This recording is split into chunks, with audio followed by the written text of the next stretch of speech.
Zaynab's world was woven from threads of faith and quiet service. Her days began not with the sun, but with the call to Fajr prayer. She would stand on her worn prayer mat, a small island of peace in the pre-dawn stillness, her heart turning completely towards her Creator. After her prayers, she would open the Quran, its pages softened by years of use. The words of Allah were a light that illuminated her path, a source of guidance that shaped her every action. She didn't just read the verses, she sought to live them. Her service to her family was an extension of this worship, a quiet act of love performed for the sake of Allah alone, seeking no praise from them, only acceptance from Him. Down the street in a small, humble apartment lived a young man named Salman. His life was equally simple, equally dedicated. He worked hard at a modest job, his hands often tired but his spirit never broken. The local masjid was his sanctuary, the place where he found community and renewed his purpose. He was known not for his wealth or his status, but for his character and his unwavering commitment. He arrived early for prayers, often staying late to help clean or speak with the elders. His sense of responsibility was immense, a weight he carried with dignity, understanding that his duty was first to Allah and then to those around him. Neither Zaynab nor Salman was searching for love in the way the world defines it. They were not looking for fleeting attraction or material gain. Instead, their hearts were occupied with a much deeper love, the love for their Lord. It was this shared foundation that unknowingly connected them. People in the community noticed Zaynab's gentle modesty and her dedication to her family. They saw Salman's integrity, his kindness, and his constant presence in the first row of the prayer hall. They saw two souls striving not for the dunya, but for the akhirah, their character a testament to their faith. It was this righteousness, this inner beauty, that shone brighter than any physical appearance or worldly possession. Zaynab heard of Salman's good character from her mother, who had heard it from the women at the masjid. Salman saw Zaynab's humility in the way she carried herself, always averting her gaze, a quiet strength surrounding her. Their admiration was not for each other's faces or bank accounts, but for the light of Iman that emanated from their hearts.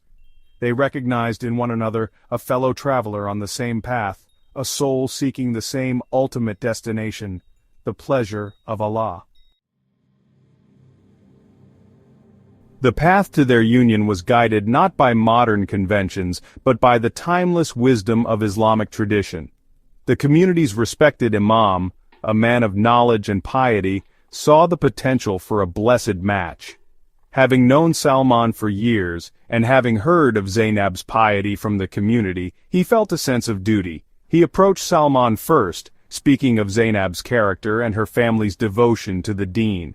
He then, with Salman's humble permission, acted as the trusted intermediary, approaching Zaynab's father to propose the meeting on Salman's behalf, ensuring that every step was taken with honor and respect. Their first meeting was a model of modesty and dignity, a scene far removed from the casual interactions of today.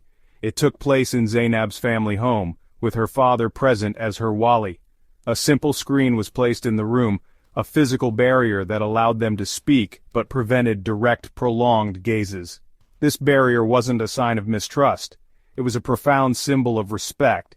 It protected their hearts and minds, ensuring that their decision would be based on compatibility of faith and values, not on superficial attraction. Their conversation was guided, focusing on their understanding of Islam and their aspirations for a life of worship. The simplicity that defined their meeting extended to their nikah.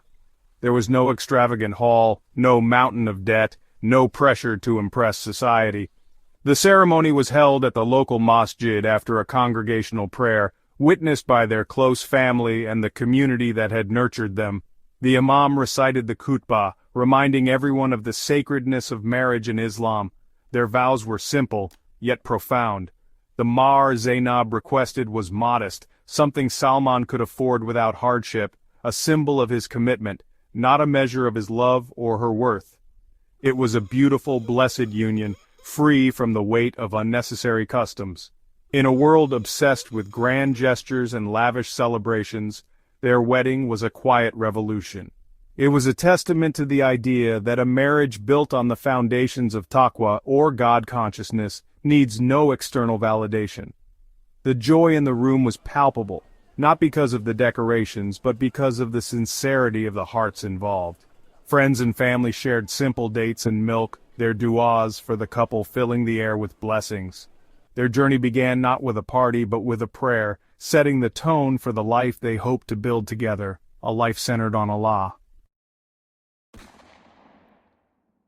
Their new life together began in a small, sparsely furnished apartment. It was a space filled not with material things but with an abundance of peace and love. However, the path of life is never without its tests.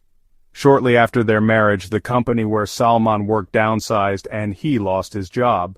The whisper of worry could have easily turned into a storm of anxiety, shaking the foundations of their new home. For many, such a trial would lead to arguments, blame, and despair. But for Zaynab and Salman, it was a moment to turn not against each other, but toward Allah together, with even greater conviction. Their response to this hardship was a powerful display of faith in action. Instead of panicking, they increased their prayers. They would stand side by side in the quiet of the night for tahajjud, their hands raised in unison, their voices soft with dua. They reminded each other of the stories of the prophets, of the trials they faced with unwavering patience. They found comfort in the verse, "Verily, with hardship comes ease." They saw this job loss not as a punishment, but as a test from their Lord, an opportunity to prove their tawakkul, their complete and utter reliance upon Him. Their poverty did not diminish their love, it deepened their spiritual connection. They became a team in the truest sense, their efforts intertwined like the threads of a sturdy rope. While Salman spent his days searching tirelessly for new work, taking any small job he could find, Zaynab used her skills to contribute. She took out her old sewing machine and began mending clothes for neighbors, her small earnings helping to buy groceries. There was no pride or resentment, only mutual support and encouragement. When Salman came home late, exhausted and disheartened, he would find Zaynab waiting with a warm meal and a gentle smile, reminding him of Allah's promise. Her support was his strength. Their love was expressed not through expensive gifts, but through these simple, profound acts of service and care. Salman would save a few coins to buy her favorite fruit. Zaynab would ensure his clothes were clean and ready for another day of searching. They made dua for one another constantly, in every salah, in every quiet moment. They understood that their provision was written by Allah, and that their role was to strive with patience and gratitude. Their hardship did not break them, it polished their faith, making it shine even brighter against the backdrop of worldly struggle. As time went on, Allah answered their prayers. Salman found a stable job, better than the one he had lost. Their financial situation slowly improved, but their lifestyle remained simple. The experience of hardship had taught them a lesson they would never forget. True wealth is not in what you own, but in the contentment of your heart. Their love had been forged in the crucible of difficulty, and had emerged stronger, more resilient. They continued to express their affection through acts of worship and kindness, their bond deepening with each shared prayer, and each whispered dua for the other's well-being. Their home, though still modest, became a beacon of tranquility. The sound of Quran recitation was its constant background music. They made it a habit to study the Deen together, sharing reflections on the verses and the life of the Prophet, peace be upon him. Their conversations were not about worldly gossip or material wants, but about how to be better servants of Allah, better spouses to one another, and in time, better parents to the children Allah blessed them with. They raised their family upon the same principles that had guided their union: faith, patience, and gratitude. Looking back, they saw Allah's wisdom in every trial. The period of poverty was not a curse, but a gift. It stripped away the distractions of the dunya and forced them to rely completely on Him and on each other. It taught them that a marriage is not sustained by romance novels or grand gestures, but by the shared struggle on the path to Jannah.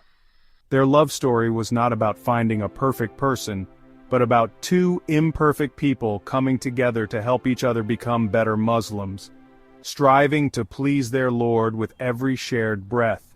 Their story is a powerful reminder for every Muslim seeking a spouse or navigating the journey of marriage.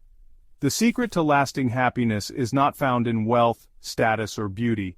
It is found in choosing a partner for the sake of Allah, for the strength of their deen and the beauty of their character.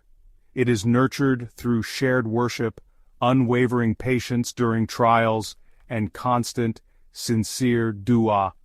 A marriage that begins with Allah is sustained through reliance on Allah, and has the ultimate goal of meeting in Jannah, is a marriage that has found the true secret to a love that never fades.